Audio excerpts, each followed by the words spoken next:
नमस्कार सब गोटे के। आइ हम फेर से एक बड़क परिछन लऽ के एलहुँ हैं। एक गोटा के आग्रह छलनि जे एक और परिछन सुनाउ, तो आओ सुनू। जँ नीक लागे तो लाइक कमेंट जरूर करबे। हमर चैनल गीतनाद के सेहो सब्सक्राइब कर लेबे। निंदिया के मातल दुल्हा झुकी झुकी जाई है।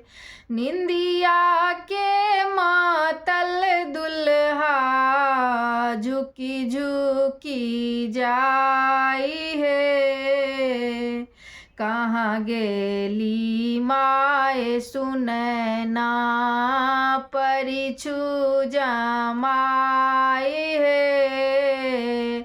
कहाँ गेली माए सुनैना परिछु जमाई है। कहाँ गेली माए सुनैना। काचही बाँस के डलबा बुनाई है। काचही बाँस के डलबा बुनाई है।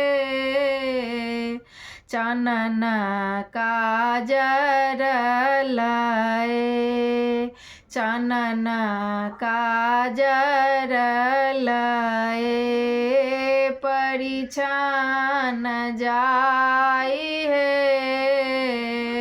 चानन काजर लाए।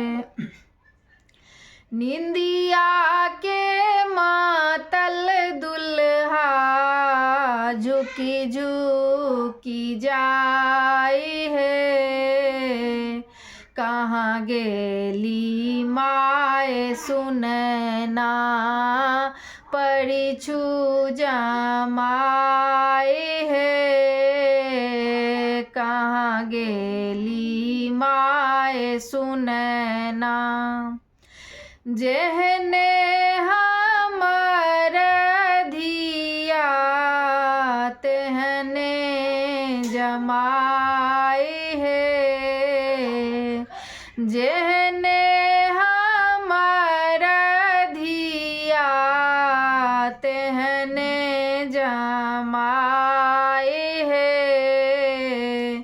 दुल्हा के देखी देखी, दुल्हा के देखी देखी नैना जुड़ाए है। दुल्हा के देखी देखी। निंदिया के मातल दुल्हा झुकी झुकी जाई है। कहाँ गेली माए सुनैना परिछु जमाई है। कहाँ गेली माए सुनैना। सोने के कलसिया में कलसा धराए है। सोने के कलसिया में कलसा धराए है। दुल्हा के परिछु सखिया नाक दबाए है। दुल्हा के परिछु सखिया नाक दबाए है। दुल्हा के परिछु सखिया। निंदिया के मातल दुल्हा झुकी झुकी जाई है। कहाँ गेली माए सुनैना, परिछु जमाए हे। कहाँ गेली माए सुनैना, परिछु जमाए हे। कहाँ गेली माए सुनैना।